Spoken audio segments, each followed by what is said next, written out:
Timão e falar dos reforços de Dorival Júnior. Será que a diretoria está se mexendo? Bom, Mantuan e Pedrinho estão na pauta. Eu vou te falar também sobre desfalques já confirmados para o Majestoso. Mas tem gente voltando também. Chega mais, eu sou o Chico Garcia, inscreva-se no canal. O lateral Hugo e o volante Maicon. O lateral Hugo teve constatado, inclusive, uma hérnia e vai passar por uma cirurgia, não tem prazo de retorno. Ele já não vem sendo muito utilizado, né? Existe um revezamento ali entre o Matheus Bidu e o Fabrício Angileri. Em algum momento ele chegou a ser utilizado ao longo da competição, mas a gente sabe que tecnicamente é um jogador insuficiente, né? Mas toda a recuperação para ele, né? Porque a culpa não é dele, né? A culpa é de quem foi lá contratar no Goiás, que estava, né, sendo rebaixado, para poder compor o elenco e de uma maneira meio inexplicável. Enfim, o volante Maicon, que jogou 15, 16 minutos nessa partida diante do Ceará, ele entra no lugar do Martínez, se não me engano, e depois tem que sair de jogo porque teve constatada aí uma lesão muscular. Então é mais um problema que o Maicon enfrenta. Cara, impressionante, porque é o primeiro treinador que eu vejo, desde que ele voltou nessa última passagem, né? Ele enfrentou muitas lesões, ele vem enfrentando muitas lesões, mas é o primeiro que eu vejo insistir no Maicon, e mesmo que tecnicamente ele até não apresente um futebol convincente. E aí, mesmo assim, ele não consegue por conta de lesões. É uma lesão mais branda, evidentemente, né? Uma lesão muscular que eles não confirmaram se é grau 1, grau 2, grau 3. Mas aí, vamos lá, né? Pelo menos 2 semanas para voltar, pode ser 3 a 1 mês, enfim. O fato é que o Maicon estará fora desse jogo diante do São Paulo. Mas tem gente voltando, né? O Memphis Depay e o Romero cumpriram suspensão automática, né, pelo 3º cartão e vão reforçar o time. O Gustavo Henrique fez um controle de carga, né? Então, se ele foi preservado desse jogo contra o Ceará, eu imagino que ele esteja à disposição. Embora, né, a gente saiba que André Ramalho e Kaká hoje talvez sejam a dupla de zaga titular, embora ele tenha terminado o jogo com 3 zagueiros. Será que ele vai adotar esse sistema diferente? Acho difícil. Então, se a gente for pensar numa linha de 4, 2 zagueiros, Kaká e André Ramalho, o Gustavo Henrique corre por fora aí, porque eu acho que ele vai ter condições, vai estar à disposição. Isso a gente ainda não sabe. Assim como o Yuri Alberto.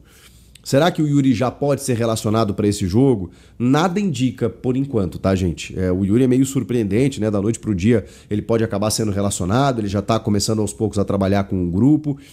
O preparador físico já alertou, né, que em breve isso aconteceria. A gente sabia que para essa quarta, mesmo com os desfalques diante do Ceará, que seria fundamental ele participar, mas a gente sabia que ele não tinha condições ainda.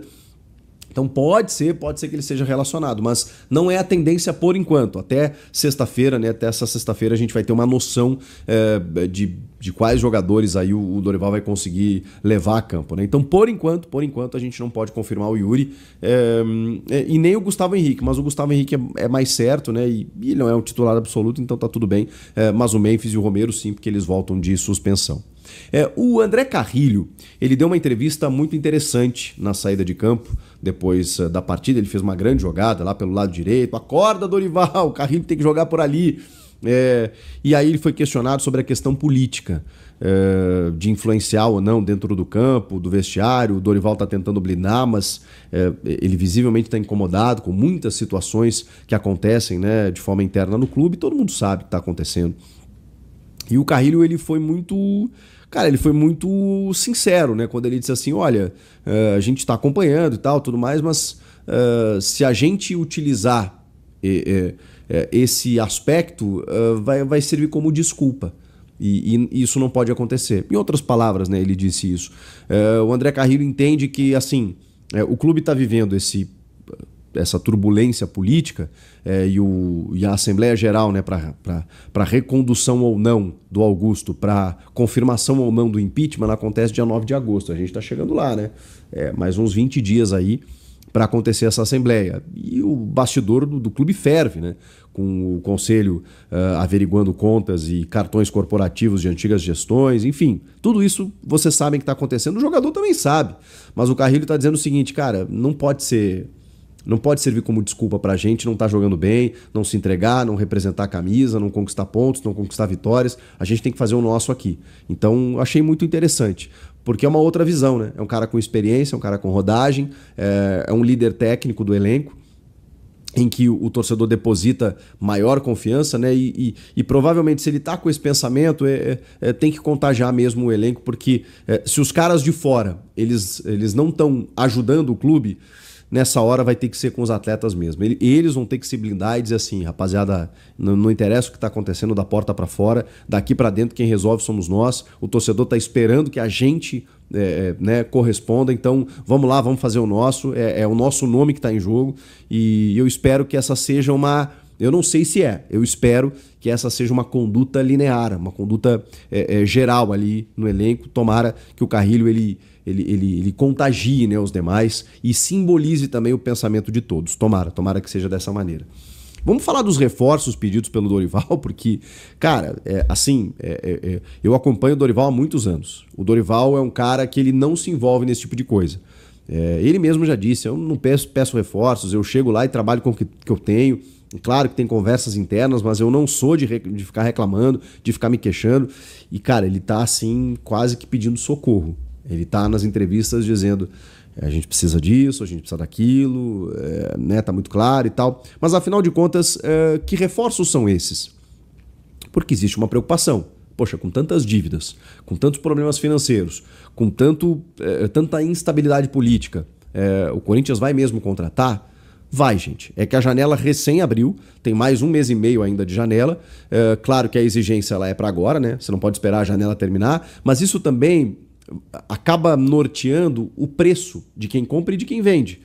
Muitas vezes lá no último dia da janela, meio que no desespero, você consegue preços mais baratos, né? Quando você meio que, né, se antecipa, às vezes você paga um preço mais caro. Então tudo isso tem que ser visto aí por quem rege o mercado, né? Por quem controla o mercado, no caso o diretor executivo do Corinthians, o Fabinho Soldado. Então ele está atrás de jogadores pedidos pelo Dorival. Eu estava ouvindo hoje o Marco Belo do Meu Timão, da Rádio Transamérica, e ele estava falando que esses 4 reforços eles envolvem 2 meias e 2 atacantes. E me chama a atenção, né? Porque, você perdeu o Igor Coronado, né? Atacantes, eu acho que o Corinthians precisa... Cara, tá muito claro, né? O ataque contra o Ceará foi Thales Magno e Guinegão. Um menino da base e um jogador contestado. Ok, venceu e ainda com o gol de um deles, né? No caso do Thales Magno. Mas assim, o Héctor Hernandes nem foi utilizado. O menino se esforçou e tal, né? Mas não pode ser a solução nesse momento. Ele pode ser uma alternativa interessante para buscar o seu espaço. E de resto, né, você tem 2 jogadores suspensos, um machucado, pronto. Aí você não tinha praticamente ataque para levar para campo. E precisa de jogadores que resolvam, né, resolvam o teu problema. Então, no ataque precisa especialmente esse cara de lado, né, de velocidade, de drible, que o Corinthians não tem. E no meio saiu o Coronado e acho que precisa realmente de um substituto ali para o Rodrigo Garro. Mais um me chama a atenção, mas é porque o Corinthians tem muitos volantes, né? Aí eu tô tentando entender aqui. Ele entende o Bidon como um meia, por exemplo, o que eu já não acho. Acho que ele é um volante construtor. Mas ele tem Raniel, Charles, o Alex Santana até foi pro Grêmio, tem o Rian, ele realmente tem muitos volantes. E ele quer um jogador mais articulador. E, cara, essa função é tão rara. Não é todo dia que você acha um Rodrigo Garro, né? Até porque eles custam caro. E você tem que buscar muitas vezes no mercado estrangeiro. Agora... na ausência do Garro, né? Hoje o Corinthians não tem muito o que fazer. Enfim, são esses os reforços que o Corinthians está atrás. E sobre isso, o Samir Carvalho, né, do Portal UOL e também do Café do Setorista, noticiou que o clube fez sondagens para obter por empréstimo tanto o Gustavo Mantuan, que é aquele atacante que, poxa, estava num bom momento, né, com o Vitor Pereira antes de ser negociado com o Zenit da Rússia, e está tentando, né, viabilizar esse empréstimo, né, conta com a vontade do atleta, voltar para o Brasil, radar de seleção, aquela coisa toda, né, aquele convencimento, até para você sair do futebol da Rússia, né, gente? A Rússia não está nas competições da FIFA, a gente sabe, inverno rigoroso, ninguém te vê por lá, os caras oferecem uma baita grana, né? Por isso que levaram Luiz Henrique do Botafogo, o Gerson do Flamengo recentemente, porque, cara, eles têm que pagar mais, né? E o Mantua tá bem lá e tudo mais, tem contrato até 2027, mas, né, sempre aquele bons olhos de voltar para o clube do coração, render aquilo que ele não conseguiu, não teve tempo de render naquela época, e é um jogador realmente de uma característica muito interessante. Ele tem... o Mantua tá com 24 anos, pô, tá numa idade ótima. Ele é o cara do drible, é o cara da velocidade, é o cara do 1 contra 1. Repito, tava num bom momento quando saiu. Puta, esse seria fantástico se o Corinthians conseguisse trazer. Não é fácil, não é tão simples assim. Mais difícil ainda é a outra tentativa, mas essa me surpreende muito, tá? A gente tá falando do Pedrinho. Aquele, Pedrinho. Pedrinho do Shakhtar, que teve recentemente aqui no Atlético Mineiro e não conseguiu jogar. Jogou muito pouco. O Pedrinho, ele... Bom, você sabe, né? Foi, acho que a maior venda da história do clube. Não sei se alguém superou, porque teve uma questão de conversão de câmbio, né? Que mudou de quando ele foi vendido para quando o Corinthians recebeu, né? Mas a gente está falando aí de 20 milhões de euros quando ele foi vendido. Na época, 100 milhões, mas depois passou esse valor, né? 120 milhões de reais. Foi uma baita venda para o Benfica. E aí depois de Portugal, depois ele foi para o Shakhtar. O Will Dantas, né, que é o empresário dele, né, super performático, né, um cara muito engraçado, até já conversei com o Will algumas vezes. Todo mundo conhece o Will Dantas, né, que é o empresário do Pedrinho. E o Pedrinho, cara, assim, um jogador que surgiu bem, né, eu lembro muito de acompanhar o surgimento dele numa copinha. Ele foi muito bem naquela copinha de 2017, mas, cara, a gente tá falando isso de 8 anos já. Que loucura. E ele foi vendido muito bem. Isso é inegável. É titular do Shakhtar. Então o Shakhtar não quer liberar, seria o mesmo molde, né, empréstimo e tudo mais.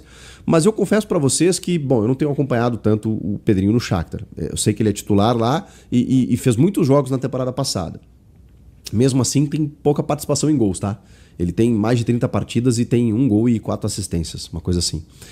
Mas no Galo, cara, onde a gente pode acompanhar ele mais de perto, é um jogador que tem uma boa finalização, ganhou massa muscular, tem alguma qualidade técnica, mas eu confesso para vocês que eu não me empolgo. Pode ser que ele tenha amadurecido, evoluído e tal, e daqui a pouco, voltando aqui, possa render mais, mas no Galo, que foi a amostragem mais recente, ele não rendeu, e tá lá no Shakhtar, né, que o Shakhtar não quer liberar. Então, assim, esse é mais difícil, pela informação do Samir. E o Mantuan, cara, o Mantuan depende de convencimento dos russos, né. O Corinthians tem uma boa relação com os caras, né, conseguiu lá, inclusive o Mantuan fez parte da negociação, né, para obter 50% do Yuri Alberto, né, teve outros jogadores envolvidos, né, o Pedro, da base, aquela coisa toda, enfim. Vamos aguardar. São movimentos ainda muito pequenos, né? Muito tímidos do Corinthians. O Dorival tá pedindo socorro nas entrevistas, o time tá pedindo socorro, o torcedor tá pedindo socorro. Então, Fabinho Soldado, vamos se mexer. Eu sei que a dificuldade tá grande em relação à grana, né? Os caras têm que vir livre de custos, aquela história. Eu não tenho dinheiro, mas eu quero. Então vem de graça. Vai da criatividade, da habilidade do dirigente nesse momento, porque o Corinthians precisa. Comenta aqui, inscreva-se no canal. Salve, torcedor do Corinthians, seja bem-vindo ao Corinthians Fanáticos, todos os dias conteúdo exclusivo do Corinthians pra vocês. Antes de mais nada, deixe seu like, se inscreve no canal, ativa o sininho das notificações se você não perde nenhuma notícia do Corinthians. O Corinthians que está aí, né, vai enfrentar o São Paulo no Morumbi, partida decisiva para o Dorival Júnior tentar reerguer essa equipe e colocar nos trilhos e brigar pela parte de cima da tabela do Campeonato Brasileiro. Corinthians que vem aí com desfalques para essa partida.